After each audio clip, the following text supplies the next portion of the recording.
In this class, we're going to cover attacks from the guard. So we're going to work on the cross choke, and we're going to work in two basic cross choke defenses. The cross choke is a pivotal part of the Brazilian Jiu-Jitsu system, and it's very important for me to develop a good cross choke, even if I'm not a gi fanatic. In order to develop a good cross choke, I'm going to need, first of all, good grip strength. So it's impossible for me to have a weak grip and be able to choke everybody out. It's not going to happen. So go out there, exercise your grip, and then come back and practice the technique. So the first thing we're going to do here is to demonstrate to you how to set it up. And as an example, I'm going to use this sort of guard here, a closed guard approach. Doesn't mean that the cross choke will only work from the closed guard. This is just one way of showing it. We're going to start by opening up his gi here, and I'm pulling with my left hand, pulling on his right collar. Now this will stretch the collar out and allow for me to place 4 fingers in and slide them up very smoothly. Now I want to be deep here. Remember, when we're choking from the mount, I got to make sure that my knuckle touches the ground. The same thing goes here. I want to make sure that I have a deep grip there. I don't want to be too shallow. And I want to make sure as well that my hand is in touch with this side of the neck right there. Once I get the first hand in, if I just try to go ahead and get the second one in, it would be very complicated. So I got to create an angle here.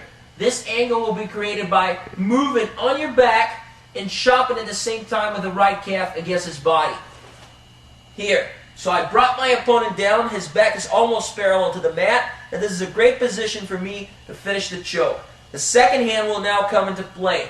I can place my thumb in if I want to, or I can simply grab on the outside, which is what I normally favor. Now, once I get the choke, I'm going to have to bring the left elbow down. I don't want it to be against his face here. That's not technical, and might hurt my partner here, but it will not do much for me during a fight.